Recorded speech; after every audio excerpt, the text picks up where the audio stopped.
예, 코로나 사태가 지금 2년 가까이 이제 지속이 되고 있는 중이죠. 실제적으로는 뭐 만 2년이 됐죠.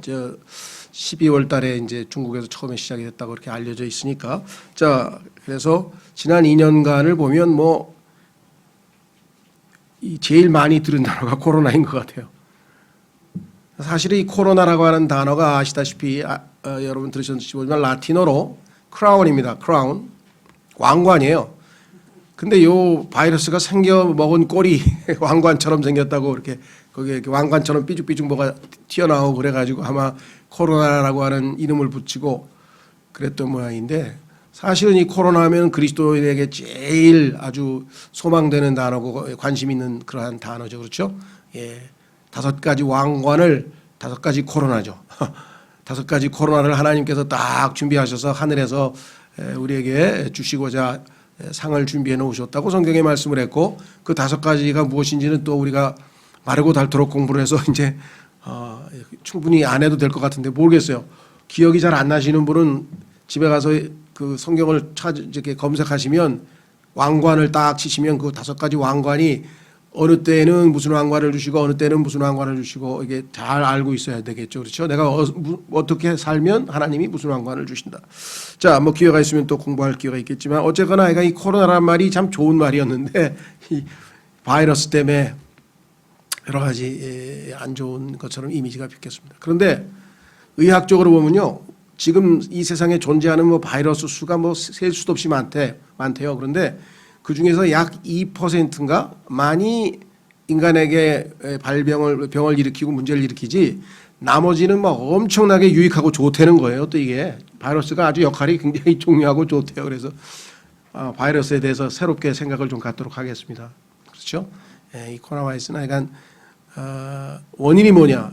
뭐 어떤 사람은 하나님의 경고다, 하나님이 연단을 시킨다, 하나님의 징계다, 심판이다, 뭐 인재다, 자연재해다, 뭐 굉장히 다양한 해석이 분분한데 사실 결론적으로 얘기하면 모르죠. 우리가 어떻게 알겠어요 이거를.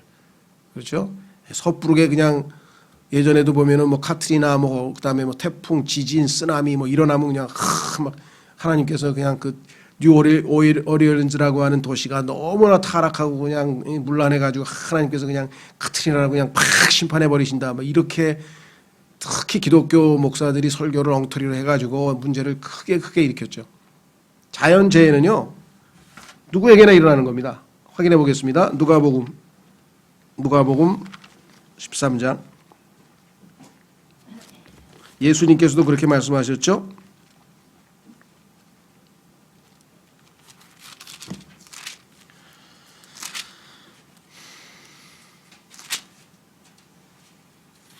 누가복음 13장 1절서부터 보시면 이렇게 기록되어 있습니다. 누가복음 13장 1절.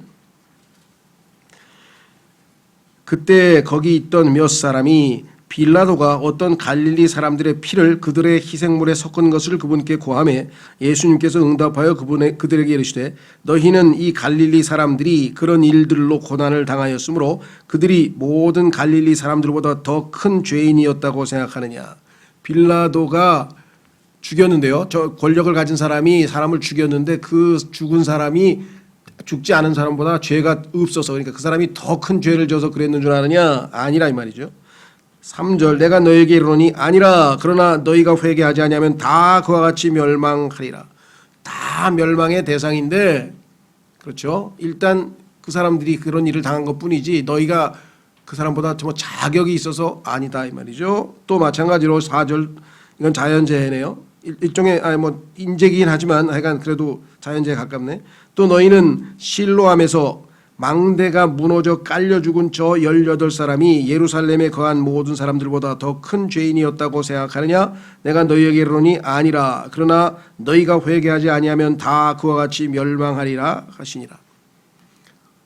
태풍에서 죽고 쓰나미에서 죽고 뭐 지진에서 죽고 뭐 코로나에서 죽고 뭐 이런 사람들이 무슨 특별히 우리보다 죄를 더 많이 지어서 그런 일이 벌어진 게 아니라는 거죠.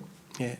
1차적으로는 이 땅에서 모든 자연재앙은 창세기 3장에서 인간의 죄로 말미암아 땅이 저주를 받았고, 그로 인해서 이 땅에서 벌어지는 모든 일들은 다 그 저주가 근원이 되어서 이루어지는 것입니다. 그렇죠? 자, 그래서 우리는 함부로 어떤 일을 놓고 이게 하나님의 심판이다, 징계다, 뭐 이렇게 되면 본인은 거기에 해당이 안 되는 것처럼 착각을 하는데 그렇지는 않다라고 하는 것이죠. 어쨌거나 하여간 사람들이 뭐 당혹하고 불안하고 망연자실하고 하여간 뭐 마음은 불안해지고 온통 정말 이 주변이 그렇습니다. 그리스도인들조차도 하나님 말씀과 기도에 청렴하지 않고 불안해하거나 위축되거나 이런 그리스도인들도 많습니다. 또 신앙을 뭐 잃어버렸다는 둥, 까먹었다는 둥, 뭐 이런 사람들도 주변에 있는 걸 보게 되는데요. 어쨌거나 이런 모든 상황에서 왜 하나님께서 이와 같은 상황을 허락하셨을까? 그 이유, 궁극적인 이유는 하나님만 아시겠죠. 우리가 함부로 판단할 수는 없지만 적어도 이 사태를 통해서 우리가 몇 가지 배울 수는 있다. 우리가 정확하게 이유를 안다고 한들 우리가 뭘 해보겠습니까? 이유를 안다고 한들 여기서 인간이 할 수 있는 일이 뭐가 있겠어요? 결국은 여기서 몇 가지 교훈을 얻고 우리가 해야 될 일을 꾸준히 해 나가고 하나님의 긍휼을 구할 뿐이겠죠. 그렇죠?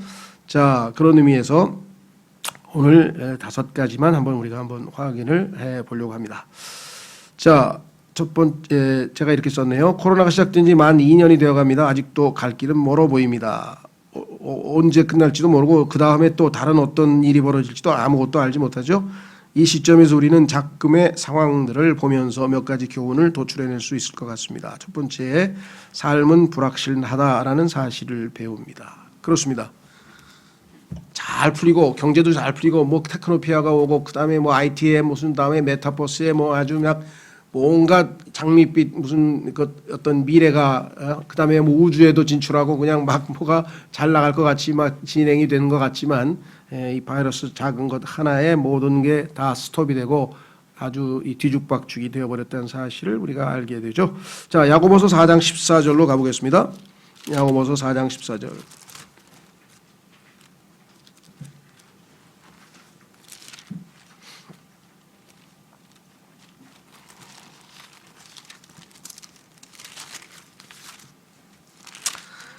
예, 야고보서 4장 13절부터 보시면 문맥을 확인해 보기 위해서 13절부터 확인해 보겠습니다. 자, 이제 너희가 말하기를 오늘이나 내일 우리가 어떤 도시에 가서 한 해 동안 거기 머물며 사고 팔고 하여 이득을 얻으리라 하거니와.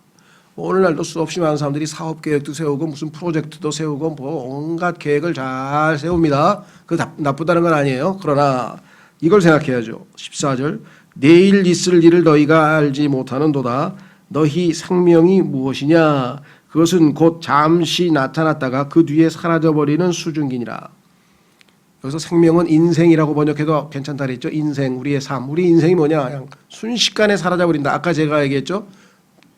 삶이 덧없다는 것을 성경에서 여러 가지로 표현했는데 그 중에 비유가 하나 이 수증기입니다.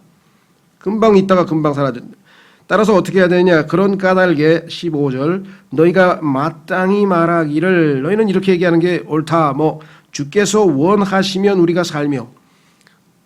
그렇죠. 주께서 원하지 않는 경우가 하나 있었어요. 성경에 보니까 어떤 경우가 있었습니까?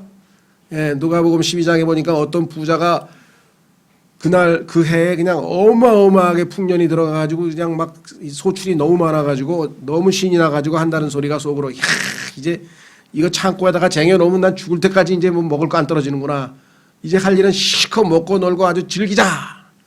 그러고 탁 마음을 먹고 흐뭇하고 있는데 하나님께서 하늘에서 오늘 밤 내가 내 혼을 취해가면 오늘 밤 내가 너를 데려가면 오늘 밤 네가 죽으면 그 모든 쌓아놓은 것은 다 누구를 위해서 쌓아둔 것이냐 라고 말하면서 어리석은 부자에 대해서 주님께서 질책하시는 장면이 성경에 나오잖아요. 그죠?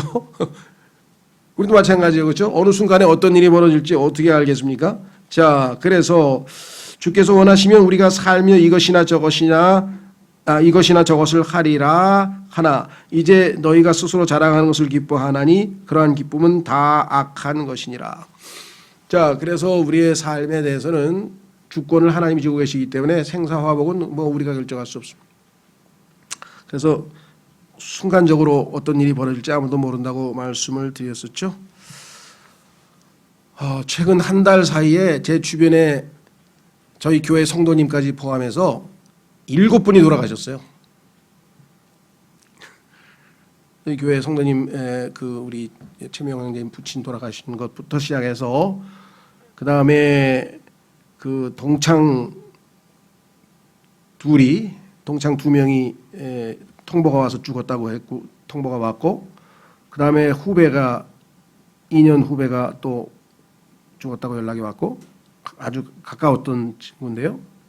그 다음에 여러분 잘 아시는 유원한 형제님, 캐나다의 이 성경 침례교회 유원한 형제님도 10월달에 돌아가셨다고 최근에 알게 됐어요.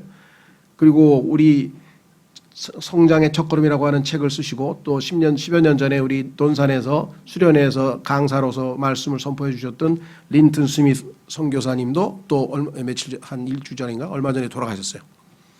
그러니까 계속해서 주변에서 아주 잘 알고 계신 분들이 이렇게 돌아가요. 그리고 9년 동안 2012년서부터 9년 동안 제 목 디스크 치료해 주던 의사 제 친구가 코로나로 죽었어요. 그 친구 유명 인사여서 뭐 방송에도 이제 의학 방송에도 한 20년 이상 나오고 뭐 모르는 사람이 없을 정도로 그렇게 유명한 인사고 건강에 관한 한 절대로 병에 걸리지 않을 수 있는 방법 뭐 이런 거를 유튜브로 방송도 하고 책도 냈다고 하는데 본인이 너무 허망해서 다행히 그분은 그 형제가 아주 신실하고 주님에 대한 확고한 소망이 있어서 여기 계신 분들 중에 몇 분은 확고하게 주님 품으로 간다는 확신이 있어서 하늘나라 가신 분들이고 그리고 두 사람은 제가 모르겠어요. 오랜 동창인데 그분이 주 예수 그리스도를 믿고 구원의 영원한 확신을 가지고 하늘나라로 가셨는지 어쨌는지는 잘 모르겠는데요. 하여간 이런 소식을 들으면서 뭐 코로나뿐만 아니라 이런 소식까지 오는 걸 보면은 삶은 확실하게 불확실하다 그랬습니다. 자, 히브리서 9장 27절.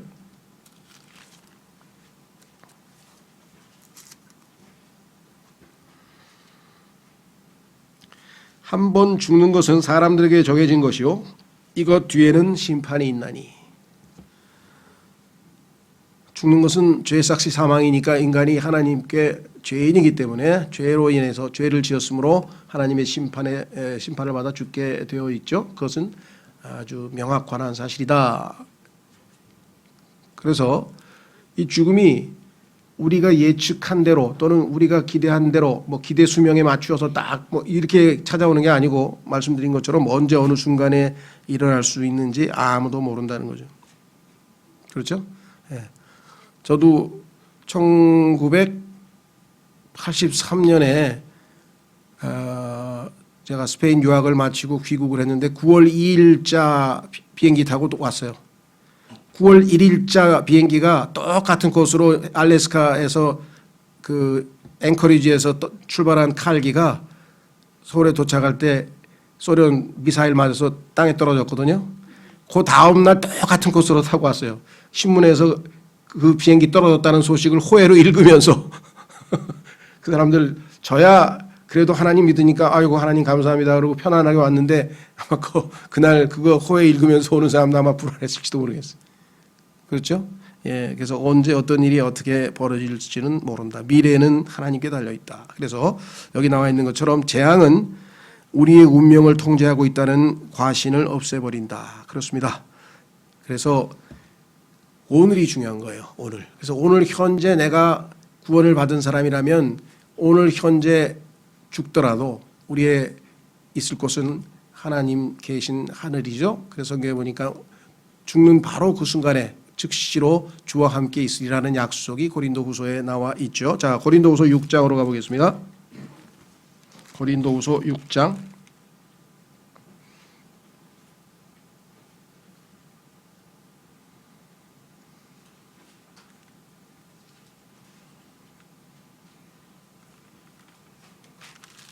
2절 고린도전서 6장 2절에 보시니까 그분께서 이르시되 받아주는 때에 내가 네 말을 들었고 구원의 날에 내가 너를 구조하였노라 하시나니 보라 지금이 받아주시는 때요 보라 지금이 구원의 날이로다. 지금 현재 그렇죠? 제일 중요한 것은 지금 현재 나의 하나님 앞에서의 위치가 무엇인가, 하나님 앞에 내가 의롭다함을 얻고 하나님의 자녀로서 살고 있는지, 그것이 얼마나 중요한 것인가, 그것만 우리가 확실하다면 이 땅에서의 어떠한 불완전한 예측할 수 없는 그러한 상황이 벌어지더라도 우리는 5장 고린도후서 5장에 나와 있는 것처럼 6절, 고린도후서 5장 6절, 그러므로 우리가 항상 확신에 차서 우리가 몸 안에서 집에 거하는 동안에는 주로부터 떨어져 있는 줄을 아노니. 지금 현재는 주님은 셋째 하늘에 계시고 우리는 지금 이 땅에 있죠. 그런데 8절, 내가 말하노니 우리가 확신에 차서 원하는 바는 차라리 몸을 떠나 주와 함께 있는 그것이라. 몸을 떠나면 이 땅에서 우리가 죽는 순간 우리의 혼이 몸을 떠나서 주님께로 가서 영원히 그분과 함께 있게 될 것이라는 확신을 가지고 있는지, 이것이 1차적으로 우리가 점검해야 할 바고 중요한 것이다. 두 번째는, 코로나부터 얻을 수 있는 교훈의 두 번째는 우리의 가치가 분명해진다 그랬습니다. 코로나 같은 것이 없을 때에는 이 세상이 만사가 형통이 되고 뭔가 잘 풀리고 참 막 일이 전 세상에 아주 과학이 발전하고 삶이 점점 풍요로워지고 이런 상황에 놓이게 되면 사람들은 그저 정말 즐겁고, 그렇죠, 좋은 일, 그런 것만 있으면 우리에게 아무 문제가 없다 이렇게 생각을 하지만, 코로나 같은 상황이 닥치면은 사람들이 이제 죽음을 생각하게 되고, 그렇죠, 생각이 자신의 어떤 물질적인 풍요나 이런 것보다는 더 중요한 문제에 대해서 생각을 하게 된다. 그렇죠. 그래서 무엇이 중요한 것인가, 무엇이 핵심적인 가치인가를 한번 생각을 해보게 된다라고 성경은 말씀하고 있습니다. 그래서 어떤 분은 이렇게 얘기를 했습니다. 사람이 사물보다 중요하다는 것을 깨닫는 데는 재앙이 필요하다. 사람이 더 중요하지 사물이 중요한 것이 아니다. 그래서 그 뉴올리언즈에서 일어났던 카트리나 이후에 일어난 상황을 두고 어떤 목사분이 이렇게 얘기를 했습니다. 잃어버린 텔레비전이나 물에 잠긴 자동차를 한탄하는 사람은 하나도 없었다. 거리를 뛰어다니며 내 무선 드릴이 없었다거나 내 골프 클럽이 쓸려갔다라고 소리친 사람은 없었다. 사람들은 잃어버린 사람 때문에 애도했고 발견된 사람들 때문에 기뻐했다. 재앙이 닥치면 사람들이 사물보다는 사람에 더 가치를 두고 순간적인 것보다는 영원한 것에 가치를 두게 되는 그러한 좋은 현상이 생긴다는 것이죠. 자, 우리에게도 정말 중요한 것은 눈에 보이는 것이 아니구나. 자, 고린도후서 다시 아까 읽은 부분에서 한 장을 넘기시면 왼쪽으로 4장 16절. 고린도후서 4장 16절.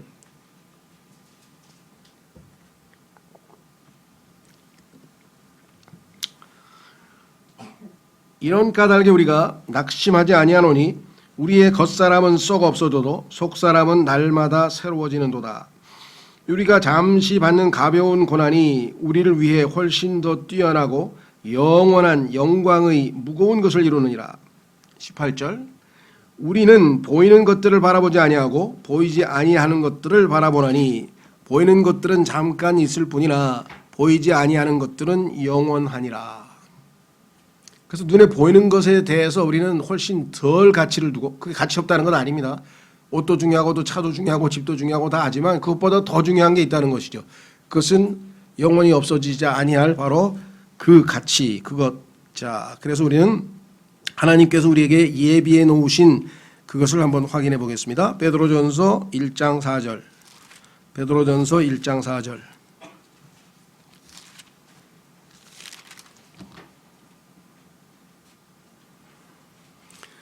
구원을 받는 즉시 하나님께서는 우리에게 이 세상 다 사라져버리고 썩어버리고 없어져버리는 그러한 이 세상에 있는 것이 아닌 영원한 가치 있는 것들을 유업으로 우리에게 상속으로 남겨놓으셨다. 예비해 놓으셨다. 보관해 놓으셨다. 예약해 놓으셨다. 자, 확인해 보겠습니다. 베드로전서 1장 4절에 썩지 않고, 두 번째, 더럽지 않으며, 세 번째, 사라지지 아니하고, 네 번째, 너희를 위해 하늘에 마련된 상속 유업을 받게 하셨느니라. 그렇죠? 뿐만 아니라 이거는 이제 구원받은 즉시로 우리에게 보장된 것이고요.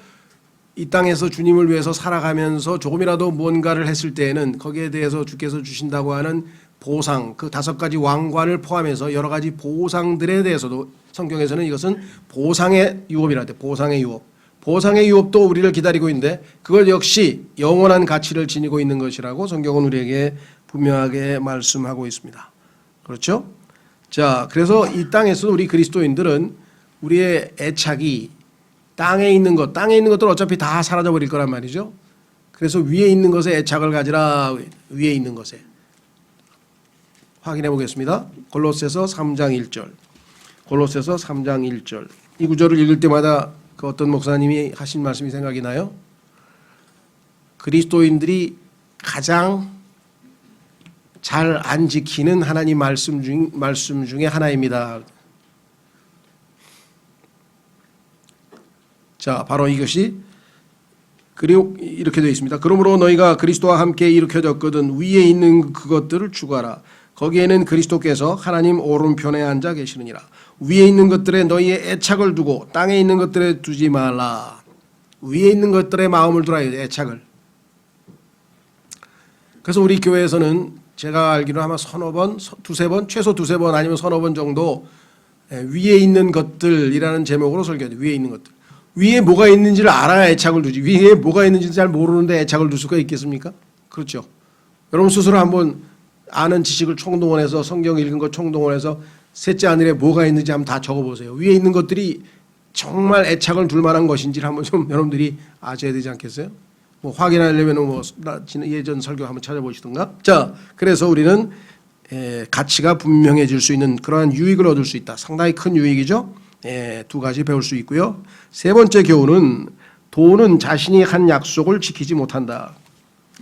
자, 여러분 잘 아시는 미국의 그 뭡니까 페이스북. 저는 그 뭐 SNS를 안 하니까 누가 누군지도 잘 모르는데 하여간 뭐 유명 인사 중에 한 사람이 이 페이스북의 뭐 창립자라고 하는 마크 저커버그인가요? 그런 사람이라고 하죠. 이 사람이 2015년에 프로젝트를 하나 진행을 했는데 자기 주식의 99%를 10년간 투자하고 3조 6천억 원, 30억 달러, 3조 6천억 원을 10년 동안 투자해서 전 세계의 모든 질병을 사라지게 하겠다. 그래서 꿈이 뭐냐 그랬더니 금세기 말에 이 세상에 있는 모든 질병을 다 치유할 수 있는 그러한 거대한 프로젝트를 진행한다고 해서 했는데 과연 그게 가능한 것인지 돈으로 모든 질병을 다 퇴치할 수 있을는지 한번 여러분들이 생각해 보십시오. 우리가 겪고 있는 오늘날의 코로나만 생각해 봐도 전혀 돈으로는 아무것도 할 수 없다는 것을 우리가 분명하게 느끼게 되는 것이죠. 자, 그래서 아까 누가복음 12장 15절에서 부자에 대한 얘기는 살펴보았고요. 한 구절 더 보겠습니다. 우선 전도서 7장으로 가보겠습니다. 전도서 7장으로 가서 하나님께서 돈에 대해서 뭐라고 말씀하시는가. 이 세상에서 제일 힘을 발휘하는 건 역시 돈이죠. 돈으로 권력도 살 수 있잖아요. 또 어떤 사람은 반대로 권력이 있으면 돈도 따라오게 마련이다. 뭐 돈이 센 건지 권력이 센 건지는 잘 모르지만 어쨌거나 자, 그래서 전도서 7장에 보면은 뭐라고 되어 있느냐. 솔로몬이 이 세상에서 살아보니 이런 얘기를 합니다. 전도서 7장 12절. 전도서 7장 12절. 지혜는 방벽이며 돈은 방벽이니라. 방벽이라고 하는 건 디펜스, 보호해 준다 이 말이죠. 그러니까 돈은 많은 위험으로부터, 많은 질병으로부터, 많은 재앙으로부터 우리를 보호해 준다. 그건 일정 부분 사실이죠. 틀린 말 아니죠. 그렇죠. 돈이 있는 것과 없는 것과는 큰 차이가 있습니다. 그 다음에 10장 19절. 10장 19절. 돈 좋은 거 모르는 사람은 없어요. 10장 19절. 잔치는 웃음을 위해 베풀며 포도즙은 즐겁게 하되 돈은 모든 것에 쓸모가 있느니라. 돈은 모든 것에 쓸모가 있느니라. 요거 영어로 보면요. Money answereth all things. 돈은 모든 것에 대답한다. 이러니까 돈으로 안 되는 것 없는 것 같은 세상에 지금 현재 우리가 살고 있지만 과연 인간의 생명을 다루는 문제와 질병을 치유하는 문제가 돈 문제로 해결될 것인가를 봤는데 2년 동안 어마어마한 투자를 하고 어마어마한 물론 뭐 치료제가 안 나온 건 아니고 백신이 안 나온 건 아니지만 그거 가지고 문제가 지금 해결될 조짐을 전혀 보이지 못하고 있습니다. 그렇죠? 예, 이런 상황에서 하나님께서는 이 돈에 대해서 신뢰하지 말라. 자, 확인해 보겠습니다. 디모데전서 6장. 디모데전서 6장. 디모데전서 6장.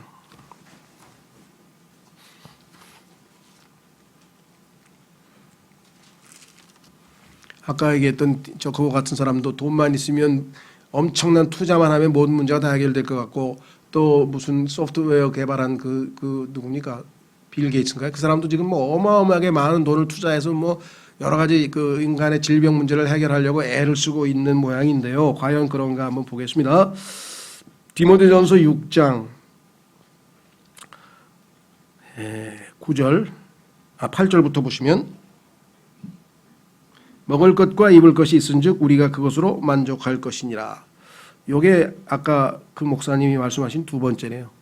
그리스도인들이 가장 안 지키는 하나님의 말씀이 1위가 아까 얘기했던 위에 있는 것을 애착을 두고 땅에 있는 것에 애착을 두지 말라는 말씀하고 여기 있는 것처럼 먹을 것과 입을 것이 있은즉 자기가 수십 년 목회했는데 먹을 것과 입을 것이 있었는데도 불구하고 만족하는 그리스도인은 한 명도 못 만났다 그래요. 다 더 뭐가 필요하다고 그러더라고.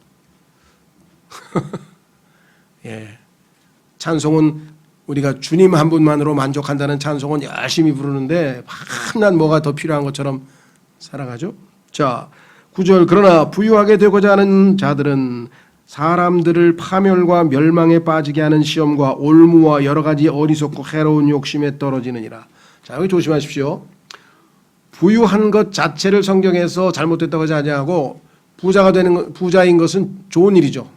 여러 가지 쓸 수 있는 돈이 있고. 그런데 부자가 되고자 하는 마음을 품는 것, 이게 위험하다 이거예요. 열심히 노력하고 일해서 그 결과물로 돈이 생겨서 그걸로 하나님이 기뻐하시는 일을 하고 또 즐겁게 사는 것은 잘못된 건 없지만 부자가 되고 말리라라고 하는 어떤 의지를 세워서 그것을 삶의 목표로 삼으면 반드시 여기에 나와 있는 것처럼 멸망의 욕심에 떨어졌다. 그죠? 멸망에 빠지게 하는 시험과 올무와 여러 가지 어리석고 해로운 욕심에 빠지게 되어 있습니다. 그러니까 부자가 되는 것을 삶의 목표로 삼으면 비참하게 된다는 거예요. 열심히 노력해서 부자가 되는 건 그건 좋은 일이에요. 그러나 부자가 되는 것이 내 인생의 목표다. 이거는 비참한 거예요. 여기 성경에 써 있잖아요. 결과물이 나와 있는데 마지막에 어떻게 된다고 성경에 하나님이 써놓으셨잖아요. 왜? 10절. 부자가 되겠다는 이유가 뭐예요? 돈을 사랑하는 거예요. 여기 나와 있죠. 10절. 돈을 사랑함이 모든 악의 뿌리이니 어떤 자들이 돈을 탐내다가 믿음에서 떠나 잘못하고 많은 고통으로 자기를 찔러 꿰뚫었도다. 찔러 꿰뚫었도다. 그렇죠? 자, 밑으로 내려갑니다. 17절. 이 세상에서 훌륭한 부자, 하나님께 쓰임받은 부자, 하나님을 위해서 훌륭한 일을 한 부자, 존경받는 부자 많이 있습니다. 그래서 부자 자체가 잘못된 건 없어요. 자, 17절. 이 세상에서 부유한 자들에게 명하여 그들이 마음을 높이지 말고. 왜 부자가 위험하냐? 부자가 되면 교만해져요. 마음이 높아져요. 만몬신이 자꾸 마음을 높여줘요. 두 번째, 확실치 않은 재물을 신뢰하지도 말며. 재물은 확실하지가 않아요. 이게 성경에 보니까 이 돈이 특히 잘못된 방식으로 번 돈은 다 flies, 날아가 버린다고 성경에 써놓으셨어요. 그렇죠? 아까 제 그 치료해 주신 그 친구 의사, 제가 알기로는 아마 유산이 아마 수백억 될 거예요.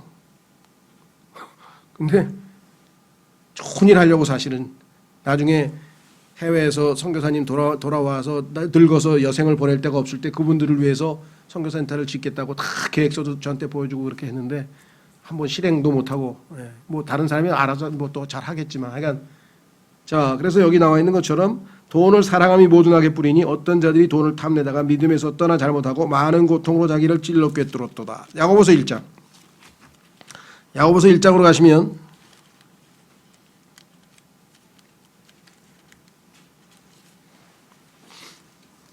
죄송합니다. 2장. 야고보서 2장.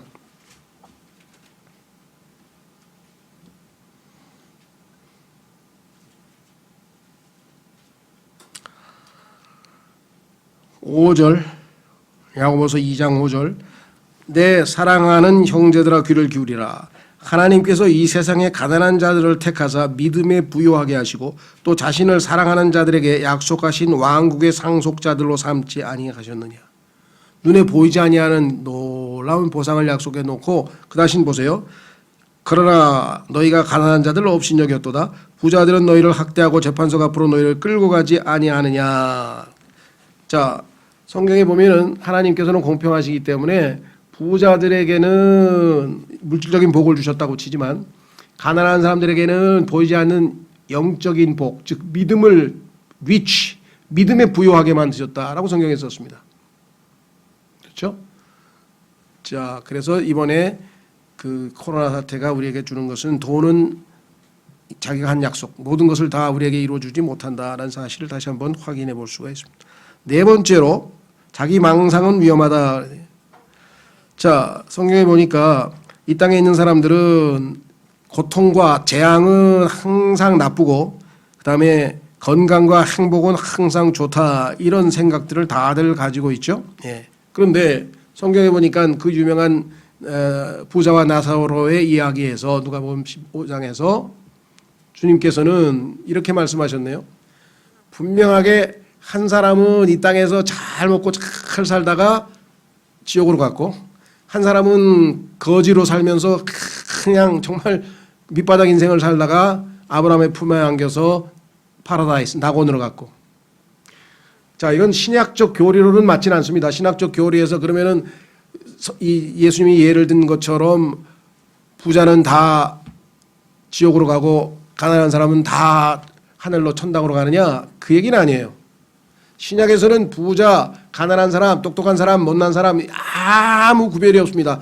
다 회개하고 주 예수 그리스도를 구원자로 받아들이는 사람은, 예수 그리스도를 믿는 사람은 누구에게나 다 예외 없이 다 하나님의 아들들이 되는 권능을 주셨다고 성경에 약속했기 때문에 신약 교리는 아니에요. 그래서 예수님께서 구약적 배경에서 말씀하셨는데 성경에 보니까 아까도 얘기했지만 구약에서 보면 그렇죠. 여기 나와 있는 것처럼 그 부자들이 가지고 있는 그 교만 뭐 이런 문제에 대해서 언급을 했고 그 상황에서 말씀하신 거기 때문에 그것을 교리적으로는 적용할 수 없다 하더라도 순간적으로 인생 역전이 일어나는 것이죠. 그렇죠?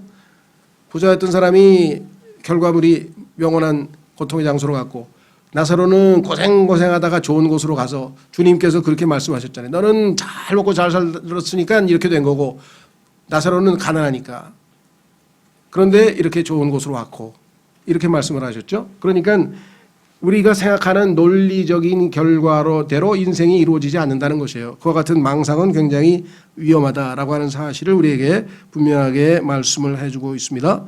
자, 그래서 거기 나와 있는 누가복음 16장에서 19장 31절은 나사로와 부자에 대한 이야기이기 때문에 여러분들이 잘 알고 있어서 길게 다루지는 않겠습니다. 다만 우리가 분명하게 기억해야 되는 것은 우리가 생각하는 것처럼 이 땅에서의 건강과 행복과 모든 좋은 조건을 갖추는 것이 진정한 행복이냐? 그건 아니다. 왜? 죽음 후에 평가가 반드시 있기 때문에 그렇다라는 사실을 우리가 확인해 볼 수가 있습니다. 자, 그렇죠? 예. 그 다음에 마지막으로 다섯 번째. 회개에 관한 교훈을 우리가 얻을 수가 있는 것은 뭐냐? 코로나는 몸이 아니라 우리의 혼을 정화하는 하나님의 시간이다라고 하는 무슨 소리냐? 이 땅에서 우리가 건강에 대해서 아무리 자신을 갖고 있고 뭐 건강식품을 많이 먹고 또 관리하고 유지하는 것은 잘못된 건 없습니다. 건강하게 사는 것은 행복한 것이고 하나님께서 우리에게 기뻐하시는 일이고 성경에도 보니까 정말 이 하나님의 말씀이 우리의 육체의 건강을 돕는다라고 성경에 하나님께서 육체의 건강에 대해서 긍정적으로 말씀하시는 이야기가 곳곳에 나오죠. 한번 확인해 보겠습니다. 잠언 4장에 보면은 여러분과 저의 육체의 건강은 하나님의 말씀과 관련이 있어요. 잠언 4장 20절 잠언 4장 20절 내 아들아 내 말들의 주의를 기울이며 내가 말하는 것에 내 귀를 기울이라. 그것들을 내 눈에서 떠나게 하지 말며 내 마음 한가운데 간직하라. 그것들을 찾는 자들에게 생명이 되며 그들 모두의 육체의 건강이 되느니라. 여러분 생각에는 하나님의 말씀이 육체의 건강이 된다고? 그렇습니다. 하나님의 말씀이 들어오면 우리의 영이 맑아지고 정신이 건전해지고, 그런 면에서 봤을 때 소위 말하면 현대의학에서 아시는 것처럼 정신과 우리의 육체는 밀접한 관계가 있죠. 그래서 스트레스를 받으면 두통이 생기고, 그렇죠. 또 설사를 하고, 스트레스를 많이 받으면, 그렇죠. 신경성 질병이라고 하는 것이 오늘날 많이 알려져 있습니다. 지금 오늘 그저께인가요? 하여간 무슨 뉴스 해설을 하는 거 보니까 제일 지금 우려가 되는 것 중에 하나가 전 세계의 특히 전 세계의 의료진들이 지금 극심한 스트레스로 인해서 그 사람들에 대해서 연구를 해보니까 이 사람들이 코로나가 끝나고 난 후에 무슨 소위 말하면 공황장애를 포함해서 온갖 정신적인 그러한 병리 현상을 겪게 될 확률이 어마어마하게 높다는 거예요. 너무나 아주 극심한 스트레스에서 몇 년을 보냈기 때문에. 그렇지 않겠어요? 그 중환자들, 그 코로나 환자들 막 2년, 3년 동안 그냥 방호복 입고 돌보던 그 간호사들이라든가 이런 의료진들이 얼마나 스트레스 받겠어요. 그 코로나 끝나고 났을 때 그 후유증이 지금 가장 시급한 정말 이 대책을 요하는 그러한 것이라는 연구 결과가 나왔다. 그런 보고를 하더라고요. 근데 수긍이 갔어요. 그렇죠? 얼마나 그 사람들이 나중에 이 후유증과 부작용이 생길 것인가를 우리가 한번 생각해요. 근데 그 사람들뿐만 아니죠. 사실은 다른 사람들도 다 마찬가지래요. 그래서 앞으로 자녀들 의대 보내려면 전부 정신과 하라 그러세요. 앞으로는 하여간 블루오션이 정신과예요. 가능성이 제일 높다고 그런 것 같아요.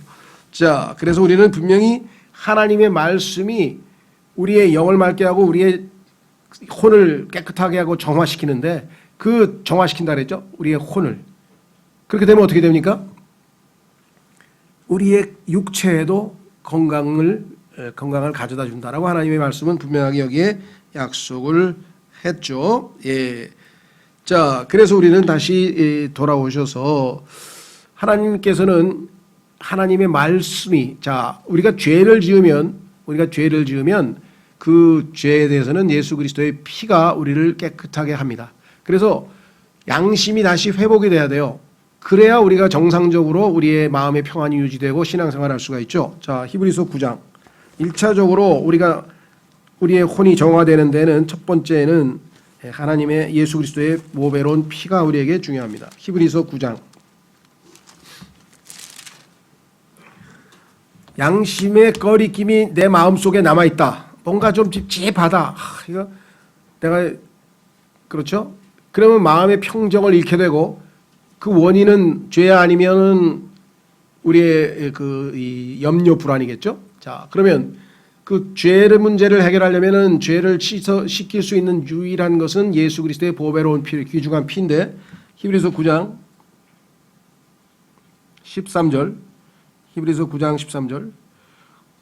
황소와 염소의 피와 암송아지의 재를 부정한 자에게 뿌려 육체를 거룩히 구별하고 정결하게 하거든. 자, 육체를 정결하게 하는데 양심을 정결하려면 어떻게 되냐? 14절. 하물며 영원하신 성령을 통해 자신을 점 없이 하나님께 드린 그리스도의 피는 죽은 행위로부터 너희 양심을 얼마나 더 많이 깨끗하게 하여 살아계신 하나님을 섬기게 하겠느냐. 그렇죠? 자, 그래서 우리가 이 코로나 기간 동안에 어떤 자기 스스로를 돌아보는 시간들을 아무래도 갖게 되고 생각을 하게 되고 이럴수록 점점 더 우리는 하나님 앞에 나아가죠. 그래서 기도로서 주님과의 만남을 통해서 우리의 혼이 정화되고, 두 번째, 하나님의 말씀을 통해서 우리의 죄들을, 우리의 그 세속적이고 근심 걱정을 포함해서 모든 것을 덜어내고 우리의 혼을 정결하게 하게 되겠죠. 그리고 주님에 대한 간절한 소망, 주님을 기다리는 소망 가운데 주님이 순결하신 것처럼 주님을 기다리는 너희도 순결하게 돼야 될 것이다 라고 말씀을 하셨잖아요. 그렇죠? 따라서 이 코로나 사태는 우리의 몸뿐만 아니라 우리가 기도와 말씀에 더욱 전념하고 밀착해서 우리의 혼을 정화시켜 주는 그러한 귀한 그런 기능을 가지고 있다. 그런 의미에서 우리가 회개에 관한 좋은 교훈을 얻을 수 있다 그랬습니다. 그래서 우리는 지금 현재 그 회개할 수 있는 좋은, 하나님 앞에 나아갈 수 있는 좋은 기회다 그랬습니다. 구약 성경에 보면 하나님께서는 이스라엘 백성, 자신의 백성을 다스리실 때, 다시 말하면 징계하시는 방법은 세 가지가 있었어요. 자, 부모님이 자식이 말을 들을 때 뭐 각 부모님마다 다 정해진 원칙이 있겠죠. 어떤 방식을 통해서 자식을 올바른 대로 인도하실지는 뭐 각자의 교육관에 따른 문제이겠지만, 성경의 하나님은 어떻게 하셨는가? 성경에 보면 하나님은 매를 때리시는데 그 수단이 세 가지가 있었어요. 첫째는 기근이에요. 기근. 굶으면 사람들이 죄를 지을 생각을 안 해요. 굶으면, 그렇죠? 하나님 앞에 나와서 아유 하나님 나 좀 배가 고픕니다. 좀 살려주십시오. 먹게 해주십시오. 물질적 궁핍 또는 그래서 기근. 두 번째는 전쟁입니다. 죽음을 앞에 두고 목도하게 되면은 사람들이 다 겸손해져요. 전쟁. 세 번째는 역병이에요. 역병. 여기 나왔잖아요. 그래서 지금 구약성경에서 하나님께서 자신의 백성들을 정신 차리게 하는 회초리의 수단, 회초리 중에 하나가 바로 이 역병이었습니다. 물론 지금 그런 코로나가 우리 그리스도인들에게 하나님께서 지금 회개시키기 위해서 사용하시는 수단입니까? 그건 모르죠. 그런데 그럴 가능성도 얼마든지 있죠. 왜? 이 라오디게아 교회 시대 사람들은 지금 전부 다 성경에 뭐라 그랬습니까? 뜨겁지도 아니하고 차갑지도 아니하고 뜨뜻미지근하고 신앙적으로 봤을 때 병들어 있어요. 그래서 영적으로 소경이에요. 그래서 안약을 사서 넣고, 그렇죠? 주님께서 지금 우리가 완전히 병들어 있다고 하면서 치유해야 되고 회복돼야 된다고 굉장히 지금 강력하게 계시록 3장에서 말씀을 했다는 거죠. 그렇죠? 따라서 우리는 이 주님께서 그 라오디게아 교회 시대도 열심을 내고 회개하라. 그래서 지금 열심을 내고 회개할 수 있는 기회가 우리에게 왔어요. 코로나 시대에 정말 우리가 할 수 있는 회개의 수단은 뭐냐? 하나님 앞에 나아가서 엎드려지고, 그 다음에 잠자지 아니하고 깨어서 기도하고, 그 다음에 열심을 다해 회개하고, 그 다음에 긴장을 놓지 않고 마음의 허리를 동이고, 그렇죠? 주님을 간절하게 사모하고 기다리는 그러한 것이 우리가 회개할 일이죠. 자, 그래서 두 구절 읽고 마치겠습니다. 자, 전도서 7장 14절. 전도서 7장 14절.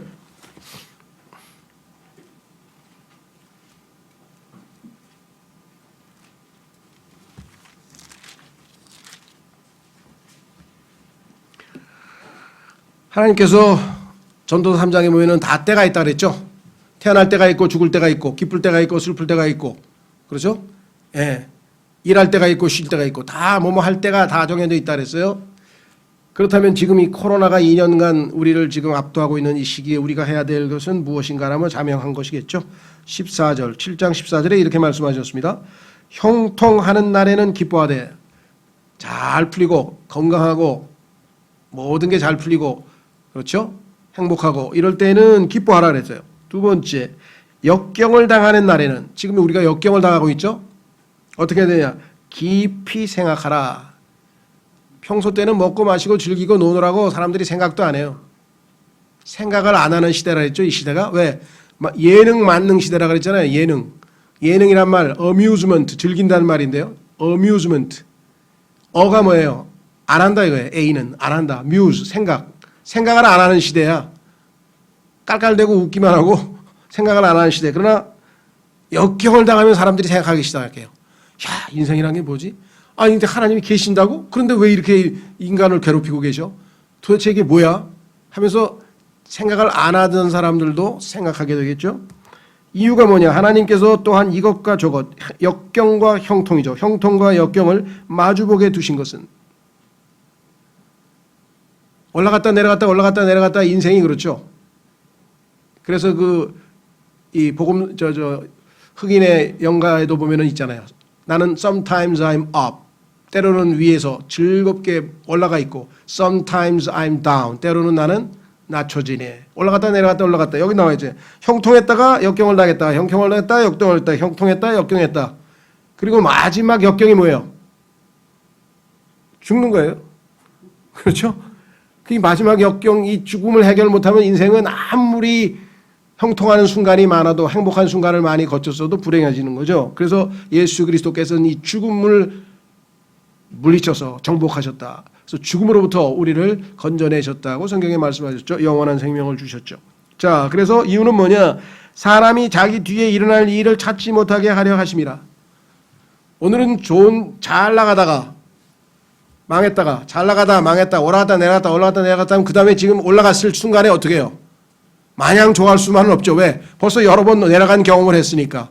그러니까 앞으로 일어날 일을 절대 모르게끔 하나님께서 하시기 위해서 이 두 가지를 교대로 우리에게 주신다. 그러면 어떻게 해요? 엎드리는 거죠.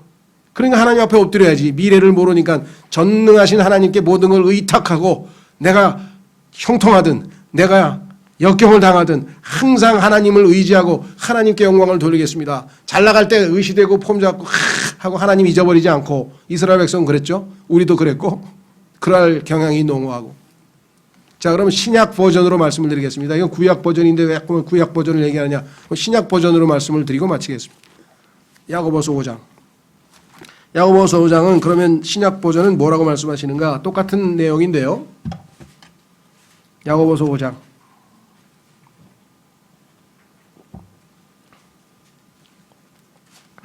13절. 너희 가운데 고난을 당하는 자가 있느냐? 있죠. 지금 우리는 다 고난 당하고 있어요. 지금 다 즐거운 게 아니라 지금 다 괴롭죠. 다 고난 당하고 있습니다. 그는 기도할 것이요. 아까는 깊이 생각하라 그랬는데 구약 사람들이 깊이 생각하면 인간이 생각하면 뭘 생각하겠어요? 결국은 하나님 앞에 가서 하나님 이게 웬일입니까? 이게 어쩐 일입니까? 이게 왜 이렇습니까? 하고 기도하게 되겠죠. 그 다음에 즐거워하는 자가 있냐? 형통할 때는 어떻게 해야 돼요? 시를 노래할지어다. 하나님께 찬송을 부르면서 기뻐하는 거예요. 무슨 말이 이해가 되셨죠? 그렇죠? 자, 그래서 지금 현재는 어떻게 해야 됩니까? 우리는 무엇을 할 때라고요? 우는 자와 함께 울고 고난당하는 자와 함께하고 우리도 기도하고 깊이 생각할 때라. 그래서 아까 우리 윤영재님도 기도할 때 연말연시에 특별히 자신을 돌아보고 깊이 생각해보고 하나님 앞에 기도함으로 가까이 나아가자. 그와 같은 연말연시로 여러분이 아주 의미 있는 그런 가치 있는 시간들을 보내시기를 바랍니다. 시간 다 같이 오늘 주신 말씀을 깊이 생각하면서 주님 이것 이외에도 아마 개인적으로 여러분들에게 주시는 교훈들이 있으실 거예요. 그렇죠? 팬데믹 2년을 겪으면서 내가 인간으로서 또 그리스도인으로서 하나님 앞에 어떠한 자세로 살아가야 될지 한번 깊이 생각하고 기도하는 그러한 연말연시를 보내도록 도와주십시오. 기도하겠습니다.